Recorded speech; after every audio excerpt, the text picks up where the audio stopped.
InShalla and Ashe. Blessings to you, my energetic beings. It is I, Tonya D. And more importantly, may peace be upon you, and more importantly, may peace be with you. But either way, it's Tonya D, holistic Sha'medium and subtle energetic surgeon. And welcome to my daily snippet. It's Tuesday, October 12th, 2021. So we've got the 12 and the 21 kind of reversed. Is anybody else forgetting what kind of day of the week it is? I know I have to, if I don't have anything scheduled, I kind of forget what day it is. But as we are journeying in to create a new foundation, one that is like from upcycling to pulling out of the old branding.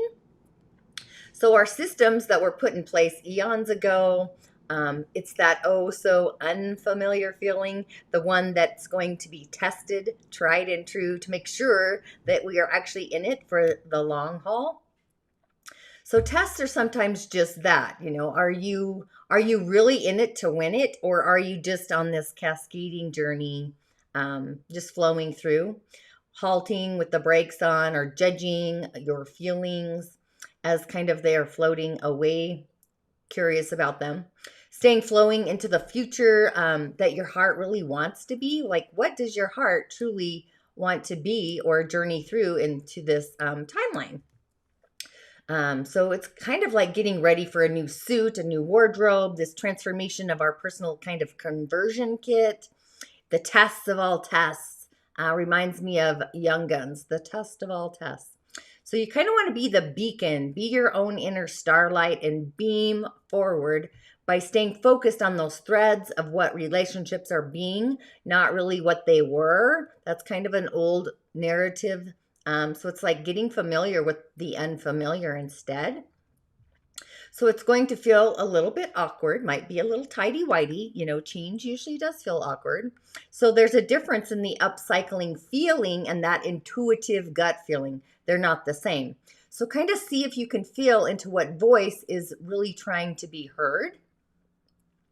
So the elemental energy today, yesterday was pretty off, or at least it was for me. I couldn't get into the flow. Things literally were at a standstill on the earth plane, but the cosmic highway was very active. So I pulled in the Stairmaster. I tried to be on the treadmill. That wasn't working, so I tried a different avenue.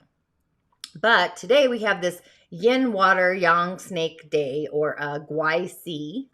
So there's lots of the yang energy, and yin appears as well. So there's kind of this balance of both of those narratives, our inner story and our outer story, our lifestyle. So fire and water are still those opposing forces. So we have this yang fire, the day master, the snake, which, snakes kind of put the spell on us. So this is probably actually a shape-shifting snake because it's a water snake, right? So our day master is, our snake is going to actually turn our day kind of into steam, where the steam dissipates, because our earth energy, it's created a dam. So the metal energy in the year isn't actually able to get to our day, our mountain, and our soil is it's hard to break through. Not even water or metals, and no nature. There's nothing there to really break it apart. The snake is producing more of it. So our poor water, our day is kind of dissipating in a way. So it's this hard rock kind of mountain, and the soil is probably hard as well.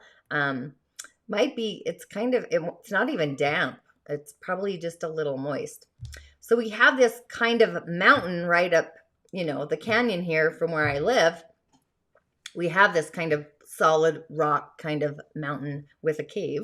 Super cool. But earth is a center. So go to all of the elements, mostly water and metal, to get into the flow, into the conversation, make elevated decisions. So earth in the four pillars is Saturn. Saturn is in the cosmic highway. It just went direct in Aquarius. So things are getting a restructuring into a higher elevated vibration, or a frequency into the quantum. So everything is vibrating to become this new container, this new suit, if you will. So things are in motion. And sometimes that's the uncomfortable part. So it's this test of faith, if you will, within those river streams. And that holds the container together, that aspect. But what truly holds it together is love, those heart's desires and our heart's intentions, the love of those desires and those wishes and those dreams. So they've come from our innate heart channel, our heart chakra, not the heart channel of those around us. It's like our own inner beaconing. And this can also be uncomfortable too. So when your heart isn't in alignment with the people around you in your village, feels a little scratchy. So our heart also needs space, and it also needs time to create all the things that, that juice us up, our heart channel, that chalice. What does your heart dream about? What does your heart wish about? So this is happening in the corridor of our relationships. So it's this deepest heartfelt relationships. They're in motion and they're distracting us sometimes from our heart. Our character is asking for one thing, heart-based, and our ego wants something different. So if it's in line or in alignment with our heart center, then it's in the flow. But what's happening is these threads begin to unthread or twist. They come apart. So if your heart is unthreading due to being offended or hurt or distracted from its wishes, its delicious wishes, the intentions or the manifestations that you want to ultimately create, you might end up taking it out on somebody else or venting on somebody else, saying things you don't actually mean. So, you want to stay in the action of love, the act of love, or act in love, whatever that is for you. So if your heart isn't in line with the action, then just flick it off, shove it away for another day. Nothing needs to be said. I say nothing if I'm not in agreement with somebody else's saying the action. Unless I've heard the same broken record one too many times, I might put it at a standstill. So we have this multifunctional kind of day. And on top of that, we have more ingredients to add to our own personal cosmic soup. So our heart itself is calling for this upcycled barrier, a field of protection around it.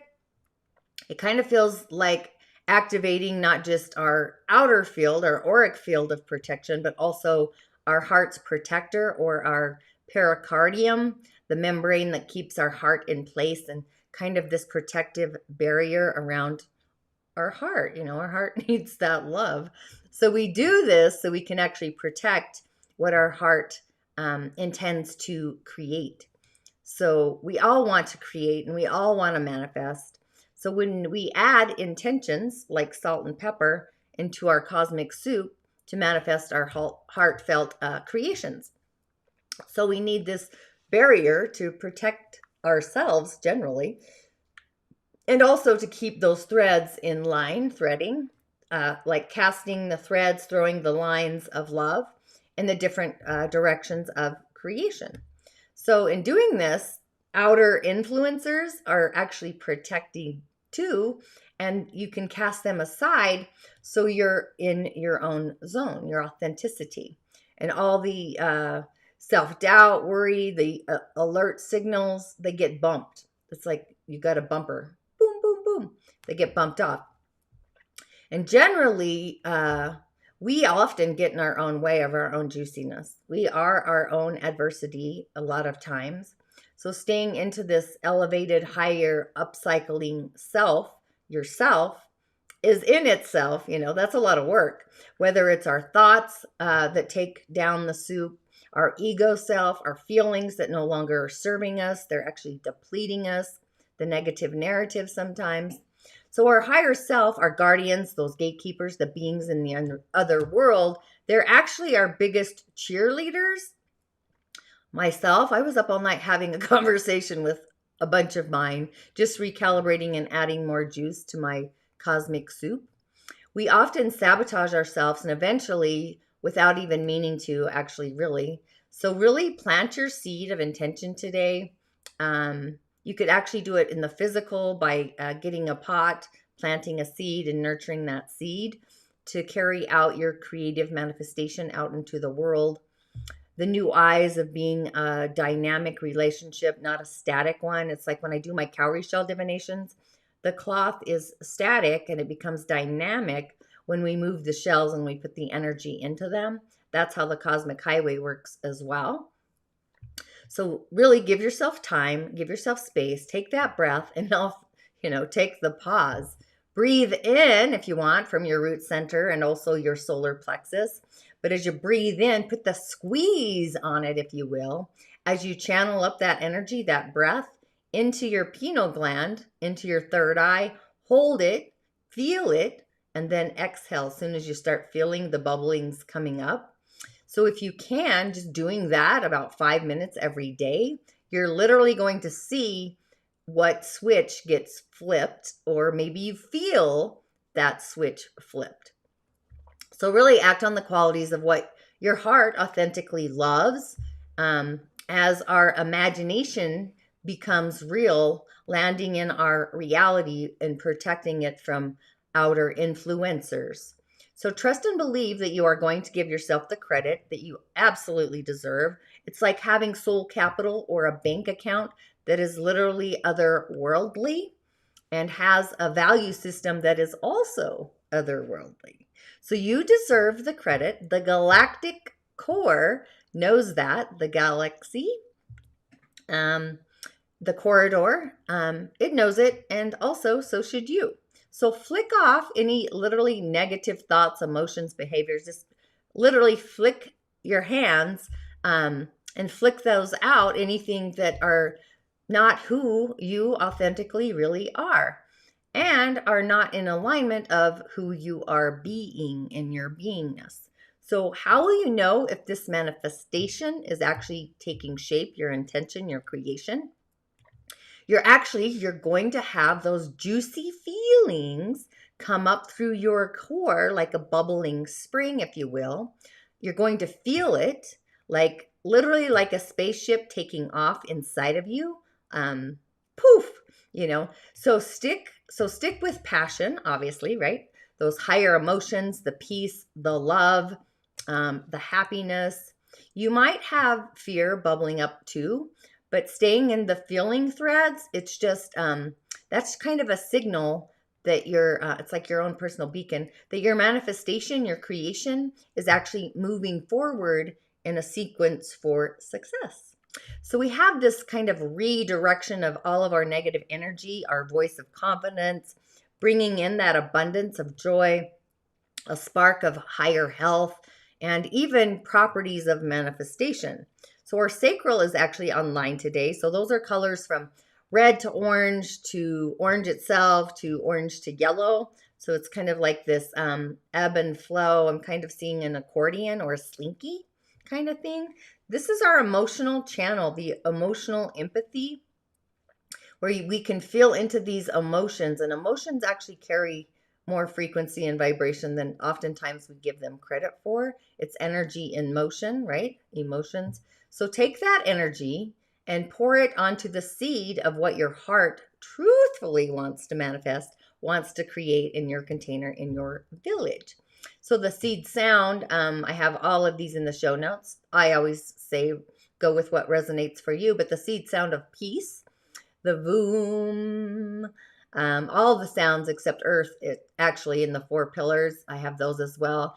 Earth is that guttural throat sound. That's not really necessary for quite a while because we have a lot of earth energy.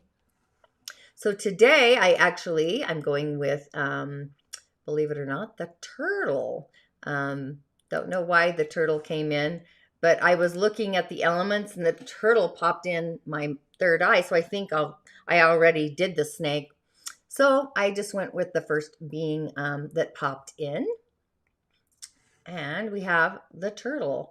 So the turtle itself, it's our mind is not playing tricks on us. We did hear it, and we need to trust what we receive. So the turtle is giving us the message that the slow and the steady actually wins the race.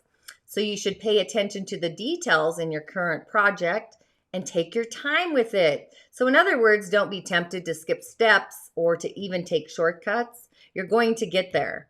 And also, it prompts us to trust in the process and stay in the moment, stay in those threads.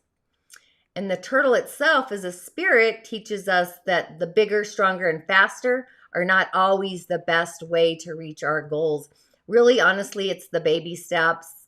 I know that myself, tried and true. It's the baby steps. So as the turtle appears in our life, this also might be a signal that we need to ground ourselves and ground our energy to the earth. So this grounding is actually the best way to protect ourselves and actually to stay focused in the present. It also grounds us to bring our manifestation down into the earth plane. So when a painted turtle shows up or makes its presence, you're about to be rewarded in some way. So if you continue to follow through on what you've already set in motion, that path, you're absolutely going to win. It's also similar to a butterfly in your dream space. So the turtle loves to appear when good news is actually coming. So if you're currently involved in a group effort, a project, this turtle heralds the success of the entire, what I call the queendom, the village, the group. So in other words, the group itself, your village, is actually going to accomplish what it set out to do. And the benefits are going to like wave out from the frequency, the ocean, the water waves out. They're widespread. The benefit is like for everyone, all the juiciness. So also it's a meaning to let us know that things are about to get a little more colorful in our life.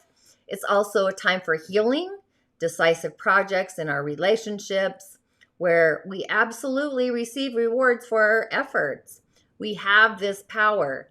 So just continue to keep the faith and be persistent in our pursuits.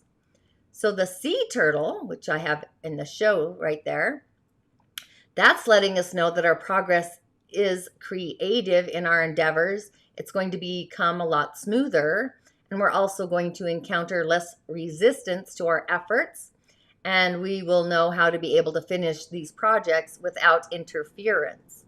It's also symbolic to remind us that we must have balance within our creativity with practicality. We also must consider both aspects, it's all about the balance, if we're going to be productive. So in other words, we need to plan things a little more carefully and actually be patient with ourselves. And oftentimes, the sea turtle is also a warning that we're relying too strongly on one or two different prospects, and that we actually need to expand and also increase our productivity by adding a few more leads, possibly different kinds of leads. I also pulled this cute little guy.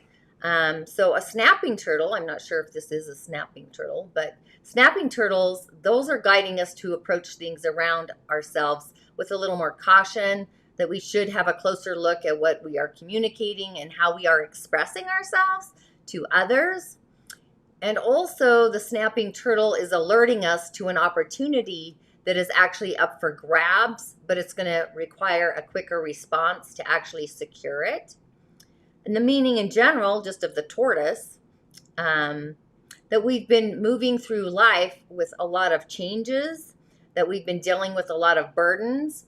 So this animal is bringing the message that the fruit of our labors and our perseverance are now beginning to actually pay off. So the turtle is here to remind us to carry on with our endeavors because we're going to succeed in time.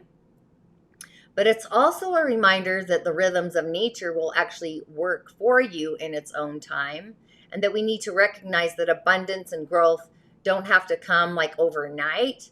Take the time to absorb and understand the reasons behind the lessons thoroughly. Then we can move through them with greater understanding. So these animals, they're also good omens that indicate good fortune and positivity in what we're creating. The developments are absolutely on their way. There's also a box turtle, which I'm not sure what that looks like, but if a box turtle appears in your life, it's saying that we need to protect ourselves from other people's dramas, those that drain our energy and those that need more than they can give. In other words, stay grounded, disengage from the hysteria and set your boundaries, and we all need boundaries, right? Of all the things that are keeping us from our goals, and retreat into your own space and refocus your own personal efforts. There's also a red-eared slider dragon, tortoise. When this one makes itself known, this is an omen that we must pay attention to our intuition because we're about to receive some spiritual guidance. So we need to listen carefully and tune in. We're being asked, if you've asked for help and advice, so trust the messages that come in. It's also symbolic to emphasize that we're not alone in our endeavors, and that, if we need to ask for help, go ahead and do it if we feel that we need it. So if you have the turtle as a spirit animal or a totem, you have amazing navigational skills. You'll always find your way through anything. If you have the spirit animal, you also tend to withdraw into your shell.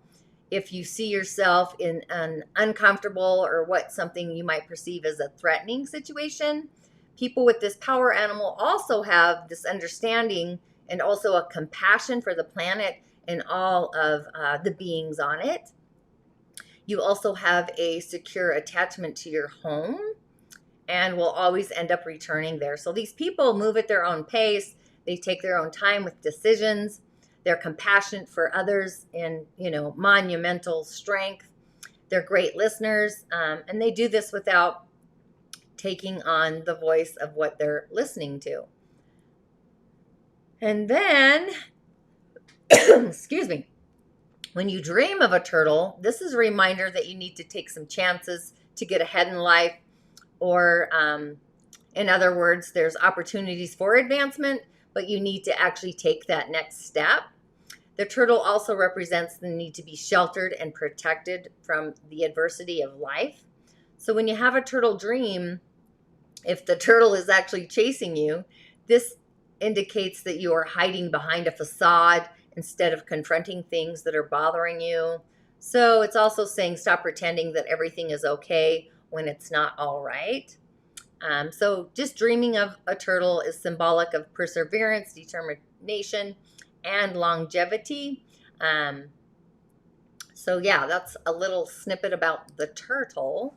And then for fun, if I can, oh, there we go.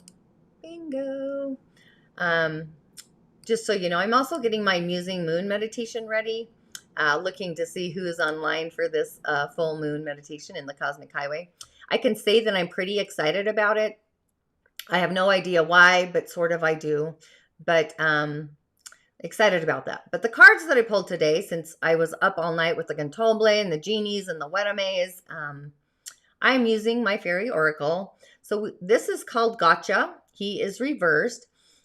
He's part of what's called the fairy challengers. They bring us kind of face to face with all of our fears, our denials, inner traumas, inner insecurities, even like our misbehaving or, behaviors that are missing the step.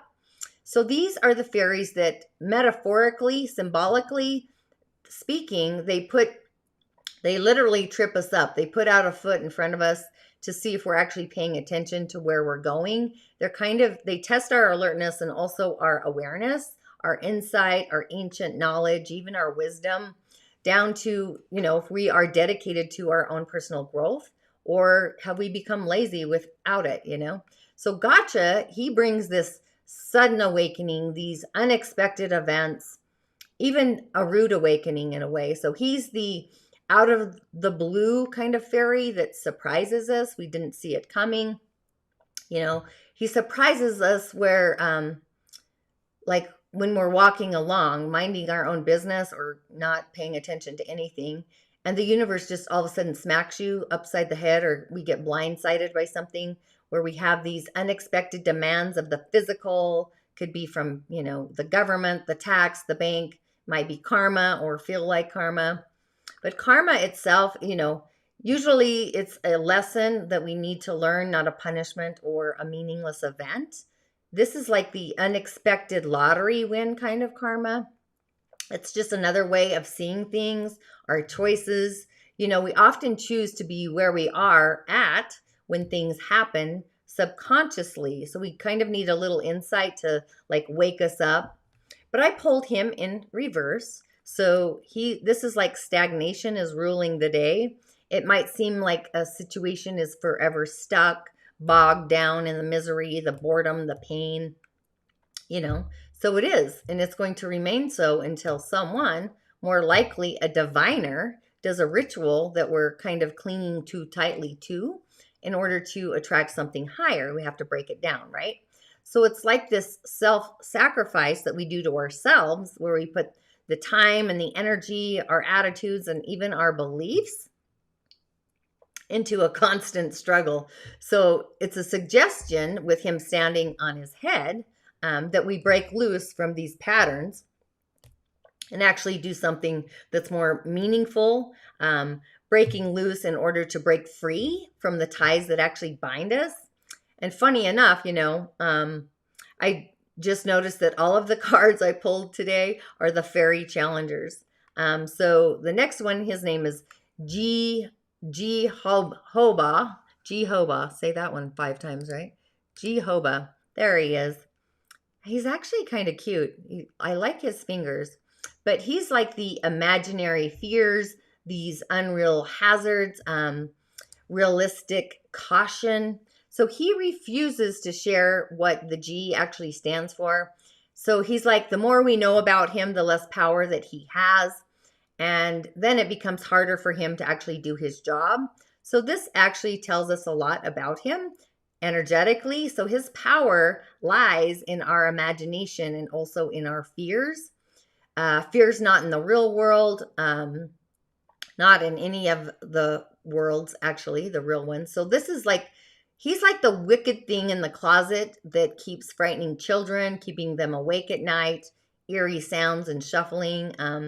But he only exists through the collection of our fears, and he thrives on those fears. He gets stronger and stronger until we face him, facing our fear. So he's kind of like a sham. So there's a tiny fear that can actually get blown way out of proportion. It starts growing, right? So the smallest positive thought will actually banish him. And all the beings in the realms of the fairyland, the realm, they know this, and none of them are actually afraid of him. He's actually kind of peculiar in a way, right?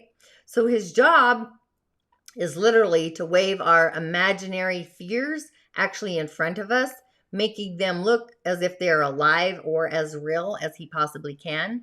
He's actually pretty magical at it. But the challenge that he's actually offering to us is to see those fears, certain fears that we have, and to notice that they're imaginary, to kind of distinguish them from things that we actually need to be cautious about. And in doing so, he's trying to teach us to get past the fear and see real truth or the truth or whatever that is. So he really has a difficult task, a difficult job, along with Gotcha and actually the Fee Lion. Those are the other fairies that I've called in. But they're all hard working together. You know, they do this magically, probably twice a week in the other world, you know, because they want to bring in the nectars and the juiciness and the cheese and all the fairy milk and the honey and all the stuff. And they sit around, you know, and they kind of grumble about us, but they're also supporting each other because they work really hard to get to the crown, to the next level, basically. So it really takes a lot of practice and skill to deal with the human flaw, right? To get promoted to a next level in the realm of the land. So this card, you know, it's telling us that it's time to look for the truth behind our fears and also being able to distinguish between what is real and what is just protection of all of our traumas and our fears into our imaginary future. So we get there by delving into our old patterns. We can see past them to, you know, live a life that's more liberating only by facing our fears, honestly, and seeing them for what they are. This is where we gain a greater ability to really open up our hearts and gain in strength to face the really difficult challenges in our lives. So, you know, each of those faults, fear, they're all being confronted and resolved, you know, in doing so, it makes us a lot more stronger inside of us to challenge our fears, whatever they are, you know. Could be riding a bike or cooking dinner for a stranger. I don't know. Could be anything. Now, ironically, I pulled this little dude. He is the Fee Lion. So the Fee Lion is also one of the Challenger fairies. I pulled 3 Challenger fairies. Oh, but this little fairy, he speaks to getting it right, delayed completion. He's like tidying up loose ends. So this is like the offended expression that we see on a cat's face.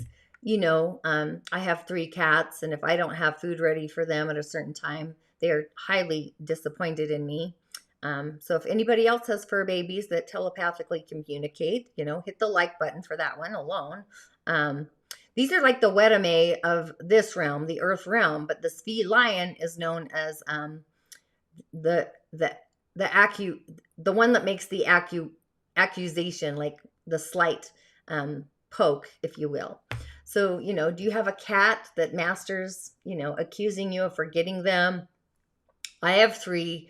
They're actually cousin to this little Fee Lion. They're in relation. They have mastered the expression of, you know, not just food, but all kinds of things, right?